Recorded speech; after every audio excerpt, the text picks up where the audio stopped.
So picking number one is of course the New Orleans Pelicans. Now I think before the NBA draft lottery they were projected to get like the 12th or 13th overall pick, but they bounced all the way to number one. So that's really good, of course, because with Anthony Davis coming to the Lakers, that's what's up, my favorite team. With Anthony Davis coming to the Lakers, they needed a marquee player, a box office player, as Stephen A. Smith always says. And Zion Williamson really does provide that for them. And I love Zion Williamson as a player, and I love his personality because if you watch his games at Duke, he plays with tenacity. He goes 100% on every possession. My only worry is I don't know if he could keep that up for a full 82 game season. And we're not talking about a small guy. Like, this guy is 6'7", 285 pounds. So that's a lot of weight to be carrying up the court like day in, day out. So I don't know how he'll fare by keeping up that level of pace on the defensive end as well as carrying the offensive load. But I think he is capable. Now, I do have a bone to pick with ESPN and like Fox Sports because the media hype and attention around this guy has been insane. Zion has had comparisons with LeBron James. I've heard some say Magic Johnson. And that's, I'm trying to be nice because I like the kid. I'm calling him a kid, but I'm like a couple months older than him, so it's gonna be weird calling him a kid in this video, but you guys know what I mean. I think this kid being compared to the greats like LeBron and Magic Johnson is just completely out of bounds, and ESPN mainly has been hyping this guy up big time. I remember when we all thought he was going to the Knicks for some reason. Like, people just were set that he's going to the Knicks, even though he had the same chance of going to the Knicks as he did the Suns. Made no sense, but it was hyped. And now we're talking about this guy in the same class as LeBron and Magic Johnson. That's insane. He hasn't proven anything. And then, again, this isn't a hating video. This is me really giving an analysis here, like an objective one. What I would say is, when you look at Zion as a player, and you really look at all the facets of his game, okay, can he dribble? No. His ball handling ability is simply not there yet, especially when you compare it to the likes of LeBron James or Magic Johnson, or really anyone who's going top 10 in this year's draft in terms of guards/forwards. And I feel like to be the best player in the world, you have to have a handle, you have to have handling abilities. And that's something that Zion lacks right now. And handling, that's something you can improve. But again, Zion Williamson is a big guy, almost 300 pounds. He's very agile for his size, but that's not, that's his body frame. That's not the type of body frame where you'd expect him to be carrying up the court, carrying the ball up the court every single night. I just don't see that. So that's number one, ball handling, lacking. Number two, and most importantly, shooting. Zion Williamson has a set shot. He cannot shoot the basketball, and that's going to be a big problem going forward, especially when we're talking about trying to be the best player in the world one day, or having that amount of hype around you.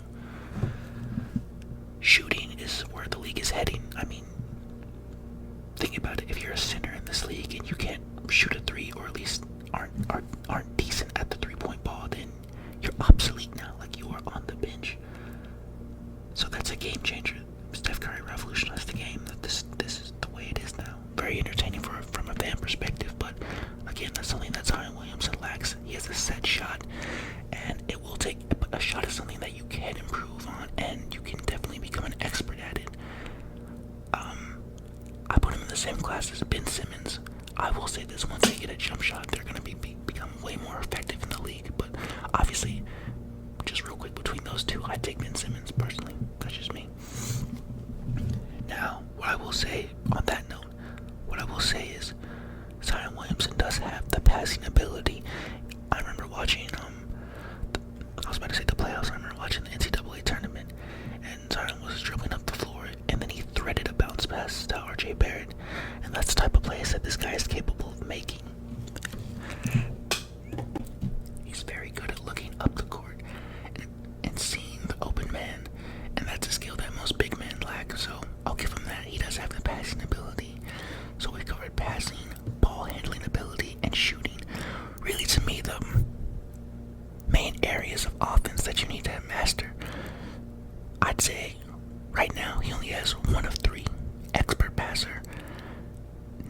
novice in ball handling, novice in shooting. I mean, that has to get better. And of course, let's heap praise on him right now, though. He is a highlight reel walking. This guy is gonna jump out the gym, dunk every ball, have every put back in the league. Like, I mean, he's a freak of nature. I mean, the agility this guy has for his size is insane.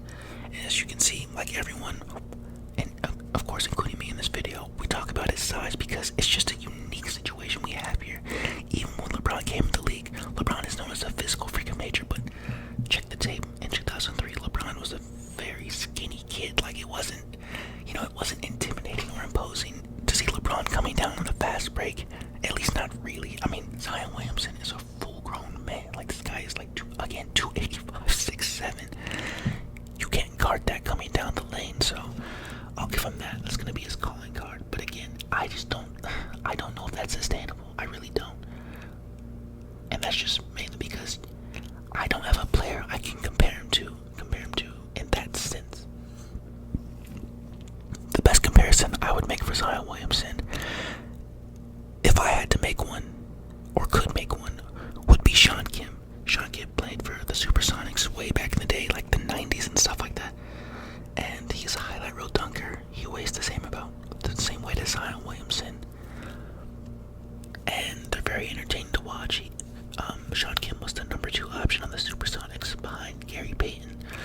So he is capable of that level of production. I think right now, Zion Williamson, obviously he'll get better, but right now, I think he'd be a great number 2 option on a contending team. Of course, he's going to the Pelicans, so he'll be the number 1 option, so he'll have to learn certain things, but I just don't see him making too much noise, like he'll have the highlight reel dunks and stuff like that, but when we're talking about transcendent players here, I just can't put him in that class yet. He has way too much to work on. Again, ball handling and shooting, the 2 biggest traits that you need to have on offense. I mean, we've all played NBA 2K. I mean, if a guy can't shoot and a guy can't dribble, we're not using him. Like, I'd rather go, like, I use LeBron, like, and I'm getting 50 points because I know this guy will get the job done. Same with KD. That's just how it's done these days. Again, that's my take on Zion. It's a very complex and fluid situation because, again, we've never seen a player like him, so I almost feel like I'm stumbling with my words on Zion because we've just never seen someone like him. Again, like, I can't. It's very hard to make comparison, but I'd say right now he's a Sean Kemp.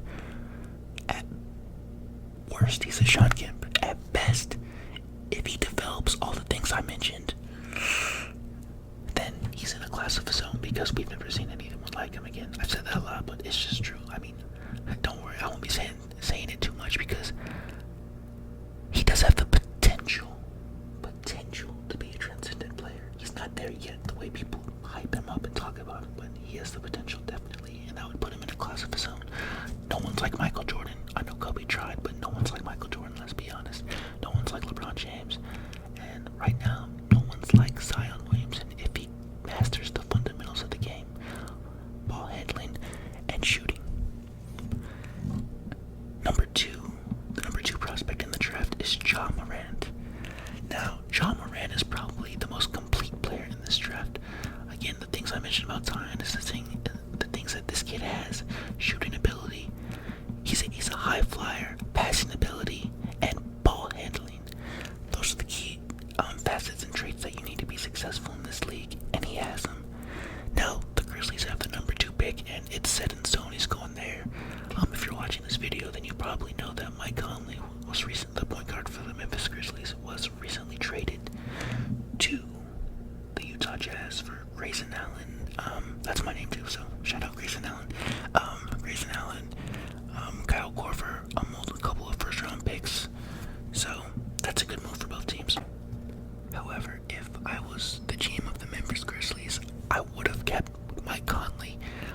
It's not like you're going to be contending in any time, so you should have just kept him so he could mentor Ja Morant. Now, if you watch any NBA draft interviews, you notice that Ja Morant is a very cocky guy, and that could work to his detriment. It's going to work in his favor because he'll have confidence on the court, but it will work to his detriment because, I mean, obviously I've never played in the NBA, but, we've all tried new things before, and we may think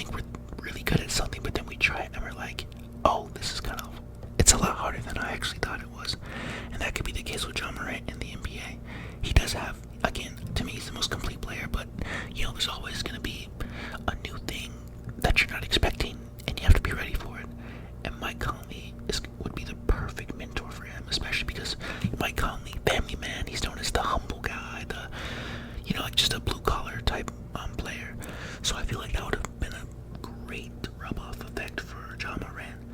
Unfortunately, it didn't work out that way. I mean, I think John Moran will be fine because, I mean, he'll feel the pressure because he's being handed the keys to the castle. This is his team now, for all intents and purposes.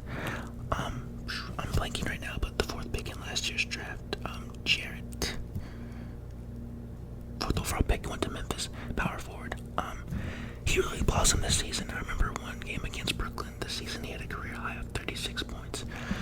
So I think that would be a great tandem going forward with John Morant and Jarrett. I'm really blanking on his name right now. Sorry, like I said, I'm sick. So yeah, it's all a little fuzzy for me. I'm on like 1 hour of sleep and like drugged with Tylenol, so bear with me again. But yeah, that's what I would have to say with the Memphis Grizzlies and the number 2 overall pick. This is the perfect fit for them. This is the player they need. They needed a point guard. This is their point guard. And for me, John Moran, he has a chance to be a Hall of Famer, no doubt. He just has the intangibles. I mean, he reminds me, if I had to make a comparison, I would say a more composed Derrick Rose, younger Derrick Rose, you know, back in the 2011 days when he was with the Bulls and he was like kicking butt. I say that because a more composed version of Derrick Rose, because Derrick Rose's game was wild. This man would go to the bucket with like bad intentions, like really just trying to go for your throat, like jumping out the gym, but it was kind of wild the way he did it. Like, he didn't care what was in front of him, he would just jump just to jump.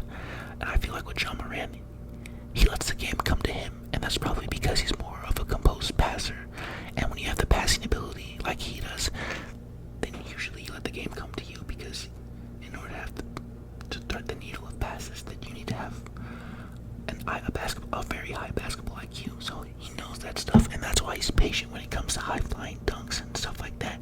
Composure is key in anything, and that's something John Moran has. So I'm expecting a bright future. Again, I'm from like that like Carolina, Tennessee area, so of course I want to see John Moran, even Zion, RJ Barrett, off the top 3 prospects. I want to see them prosper because, you know, they're I consider them part of my group, I guess. Kind of like what Drake in the City, right? This is the South. We gotta represent. All right. Lastly, with the 3rd overall pick, the 3rd team picking in this year's draft is the New York Knicks, and the 3rd overall prospect is RJ Barrett. Now, RJ Barrett, there's actually recent development with this as I'm making this video. So the Knicks have just worked out, I believe, give me a second.